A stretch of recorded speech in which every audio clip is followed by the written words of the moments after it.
पांडिचेरी में स्वामी विवेकानंद जी की भेंट एमसी अलासिंगा पेरूमल से हुई। वे पायचिप्पा कॉलेज मद्रास से संबंधित एक विद्यालय के प्रधानाचार्य थे। पांडिचेरी में ही एक दिन धर्म सभा आयोजित हुई। उसमें विवेकानंद के उदार विचारों को सुनकर एक दक्षिण भारतीय ब्राह्मण ने उनका जबरदस्त विरोध किया। विवेकानंद को मद्रास में कटु और मधुर दोनों अनुभव हुए। पहले छात्रों के नास्तिक तर्कों ने उनकी खिल्ली उड़ाई। छात्रों के एक समूह ने उन पर लगभग बौद्धिक आक्रमण करते हुए पूछा, आप भगवान किसे कहते हैं? स्वामी जी ने उनसे पूछा, ऊर्जा किसे कहते हैं? सभी छात्रों ने अपने अपने ढंग से उत्तर दिए। स्वामी जी सभी उत्तरों में संशोधन करते गए। इस तरह कई छात्रों ने प्रयास किया, किंतु ऊर्जा की सही परिभाषा कोई भी नहीं दे पाया। अब विवेकानंद बोले, मेरे मित्रों, जिसका उपयोग तुम प्रतिदिन प्रतिक्षण करते हो उसकी परिभाषा नहीं कर सकते और मुझसे अपेक्षा करते हो कि मैं ईश्वर की परिभाषा करूं और तुम्हें समझा भी दूं। क्रिश्चियन कॉलेज के रसायन शास्त्र के असिस्टेंट प्रोफेसर श्रृंगारवेल्लु मुदालियर विवेकानंद की तार्किक शक्ति का दबदबा सुनते थे तो हंसते थे। एक दिन उन्होंने सोचा कि इस ढोंगी की खबर ली जाए। वे अपनी विद्वता के दंभ के साथ उनके साथ तर्क वितर्क करने आ पहुंचे।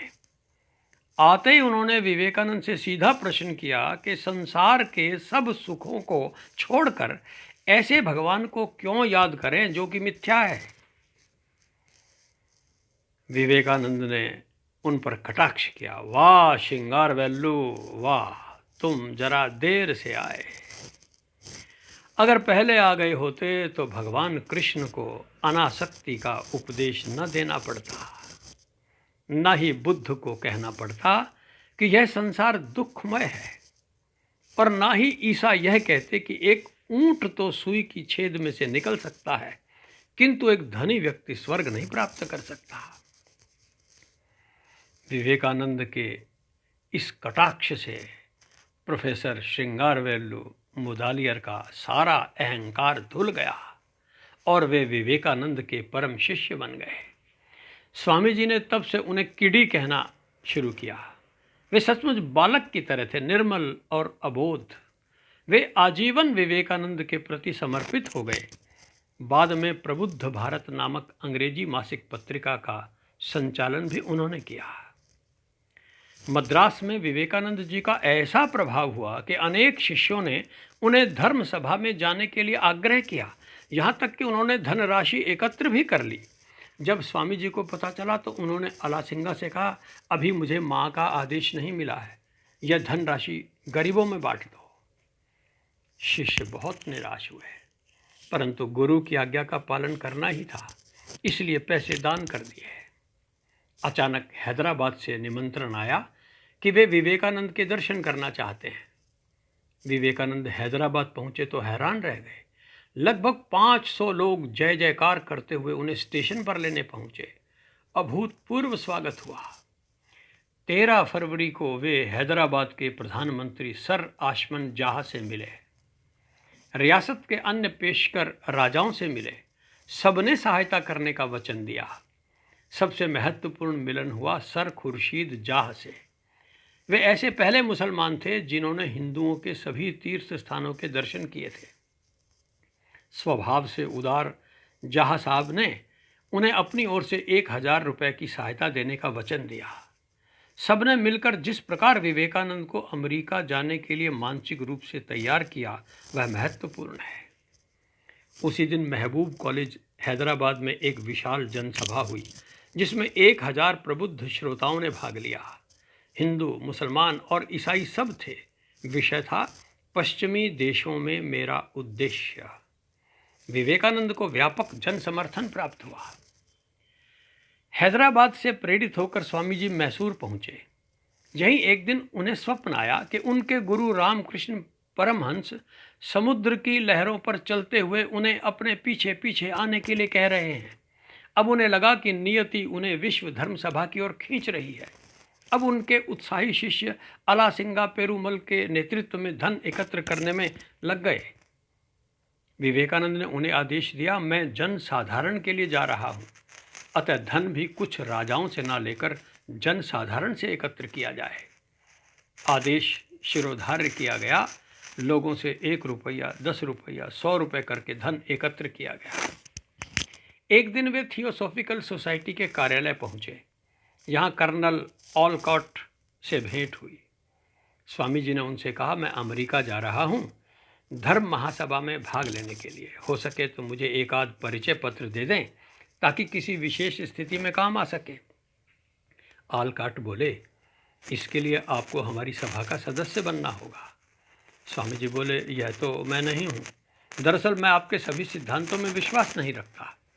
ऑलकॉट बोले, तो मुझे खेद है, हम सहायता अपने सदस्यों की ही करते हैं, विरोधियों की नहीं। इस बीच विवेकानंद जी को याद आया कि माँ शारदा से अनुमति तो ली नहीं है।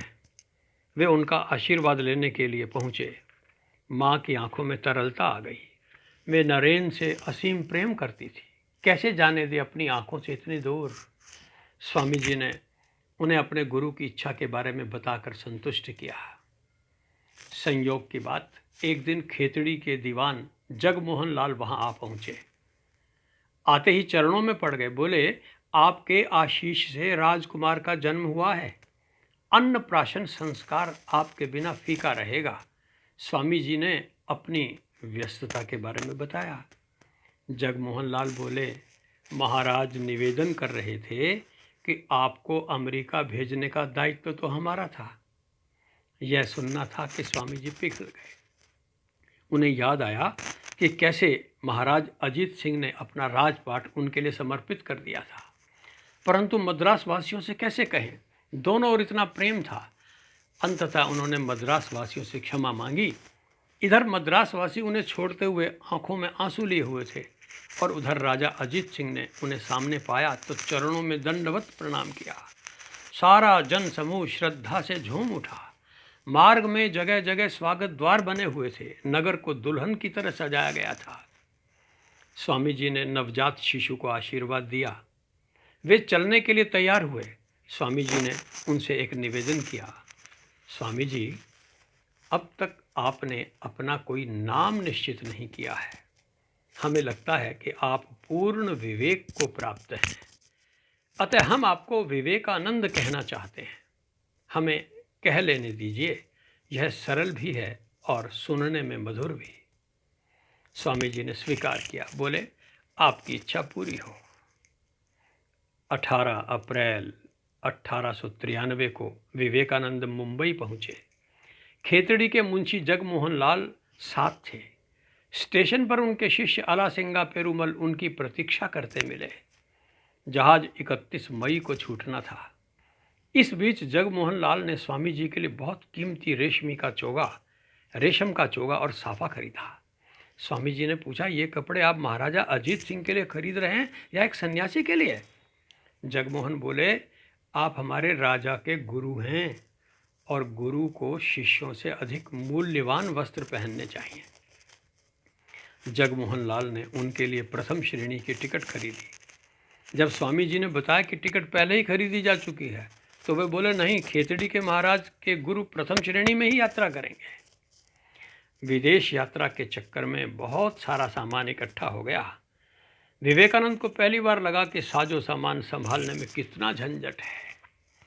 31 मई 1893 को जलयान चला तो मुंशी जगमोहन लाल अलासिंगा पेरूमल के साथ मुंबई के अनेक नागरिक उन्हें विदा करने के लिए उपस्थित थे।